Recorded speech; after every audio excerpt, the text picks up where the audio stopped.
Hello po mga kalingap, it's me again, Mac TV Official. Bumabati sa inyo ng magandang umaga, tanghali, gabi sa inyong lahat.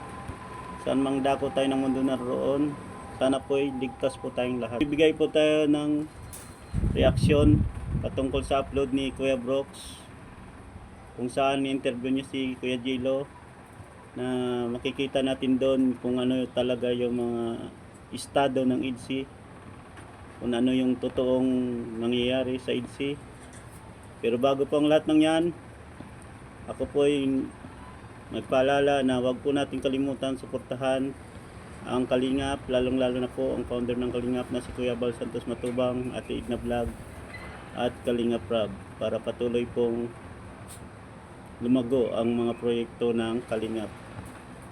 So for today's video, magbibigay tayo ng kunting pakilig patungkol sa pahayag ni Kuya Jilo patungkol sa EDC, kung saan tila bang hindi pa daw nagliligawan. Kaya ito, pakinggan natin. Tara, panoorin natin. 1, 2, 3, go. Magpartner si Edo at saka si Biancy.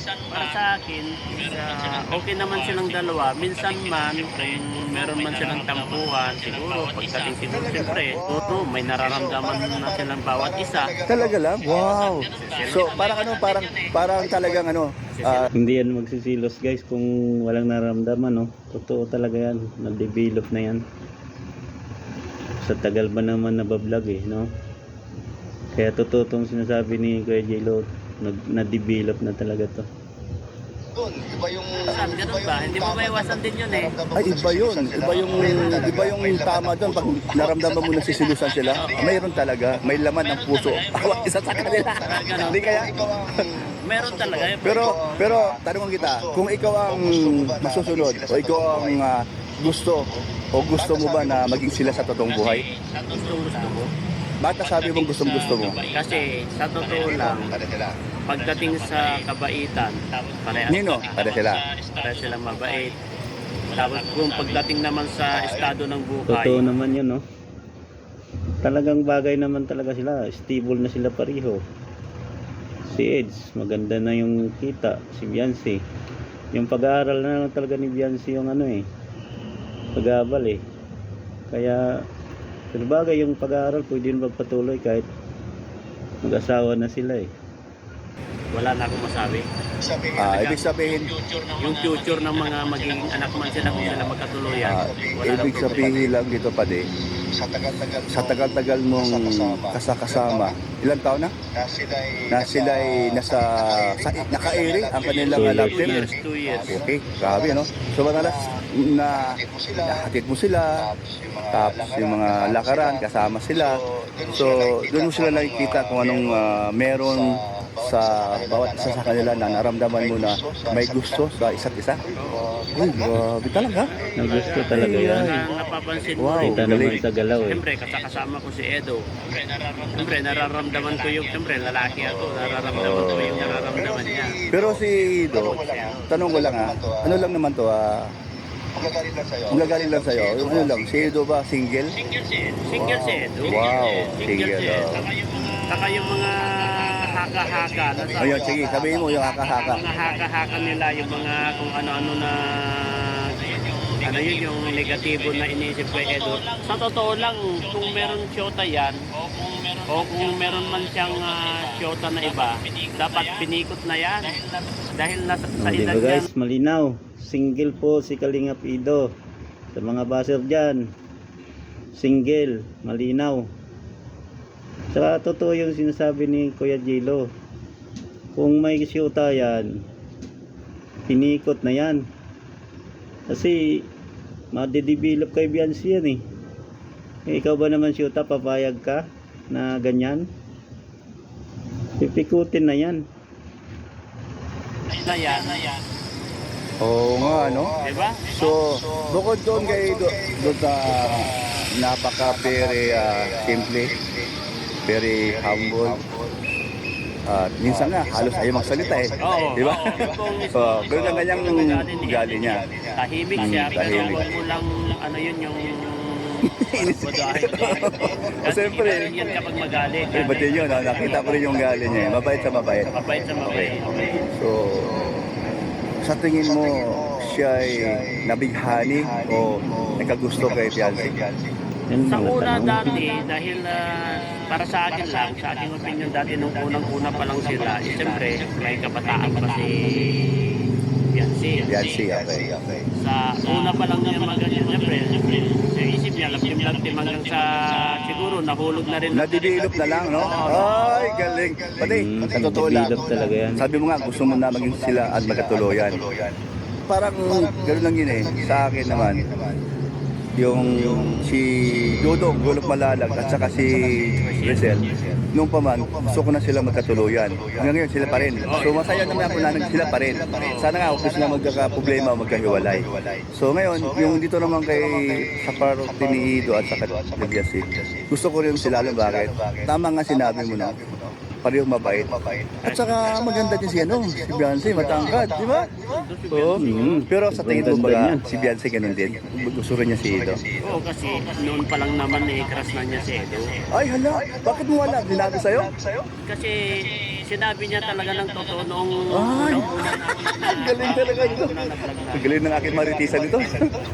Totoo yun guys, no? Noon pa sinabi na ni Biancy na crush niya si Kalingap Ido eh. Kaya hindi na yan lingid sa kaalaman ni Kalingap Ido. Alam na natin yun, no?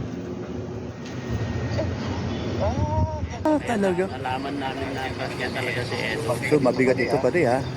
Wag na pala talagang iwanan ni Ido si Biancy. Iiyak talaga dahil sabi mo nga, crush niya. At saka habang tumatagal, lalo nagde-develop ang kanyang nararamdaman kay Ido. Kung gano'n nga ang pakiramdam ko sa kanya at ikaw ganun ka rin. Ang masasabi ko lang kay Bro Edo, bilang isang kapatid niya kasi ako matikit din ako sa kanya. Yan, no. Nasan na niya si Biancy. Tama, kahit ako. Ewan ko lang kung niligawan na niya o Sana nga, ligawan niya na. kasi gusto kasi ng magulang. Ayun, okay, yan na. Magulang na ligawan ni Edo si Biancy. So, buto Ayun sila. nga, no, mga Kalingap, no? Dapat talaga kung talagang seryosyuhin na ni Kalingap Ido, ligawan na niya doon sa bahay, doon nga sa sa Taysan, puntahan niya para mawala na yung mga baser, saka yung mga magulang di mag-assume kasi para magtiwala sila na talagang naniligaw na si Kalingap Ido. Siyempre sila nag-aantay din ng nag-aantay din sila na kung ano ba talaga yung hakbang na gagawin ni Kalingap Ido. Alam naman nila na ang anak nila may gusto kay Kalingap Ido, pero siyempre babae ka nila, hindi sila pwedeng mauna. Dapat talaga si Kalingap Ido yung gagawa ng hakbang kung talagang gusto niya si Biancy, no? Ido. Butong-buto Lang kay Ido. Uy, wow. kay Edo. Tutulbukan ang naman galing, yung ano? mga magulang sa kanya eh. Sana nga, pwede no, maging sila na talaga. Maging sila na, oo. Oo. Wow, ganda na ating pinag-usapan tungkol sa mag-agom. Oh, mag-agom Tawag niya mag-agom, di ba? Mag-agom, oo. Butong-buto talaga sila kay Edo kasi wala naman silang masabi kay Edo kasi nandyan na. Meron na siya. Nasa tamang edad na.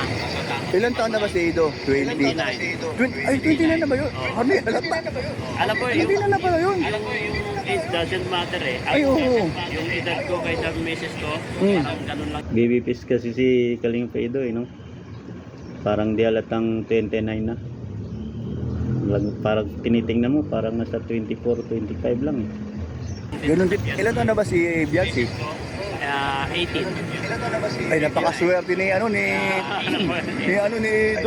So ito, Kalingap Ido, huwag mo na pakawalan yan. Swerte talaga. So, hindi ibig sabihin na maganda o bata sa ugali. First boyfriend. Pasok na sa niya. Kaya para sa akin lang talaga, ang advice ko lang kay Edo, focus na siya kay Biancy. Oo. Pero tayo. Oo. Focus na siya kay Biancy. Pero tayo. Oo. Nalab-nalab niya. Pinapusap niya kay Biancy. Ligawan niya. Nalab-nalab niya. Wala pang naganap na ligawan. Pwede niya pasyakan sa bahay nila. Yun ang tayo mo sa kanya, ligawan niya. Para nasa formal tayo mo sa kanya, ligawan niya. Para nasa formal mga magulang. Yun nga, no? Kasi si Biancy, ano yan, siyempre nahihiya yan pag lumalapit sa kanya kasi bata pa yan eh. Dapat iparamdam niya kay Biancy na laging welcome si Biancy pag lumalapit sa kanya, mahalaga sa kanya si Biancy.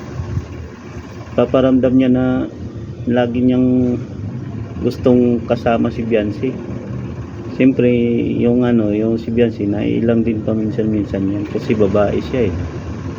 Kaya yung talaga, nakikalinga pido talaga lahat. Si Kalinga Pido kasi di man siya pag minsan parang nahiya din siya eh. O dahil lang din sa respeto nga ba, respeto na tinatawag. Ayaw niyang ipakita si Biancy sa mga nakasama niya. Di ba mga kalingap? Kanya. Kasi alam mo habang pinag-usapan natin to, parang lumalalim yung yugto ng buhay nila na kasi ramdam natin si ito eh.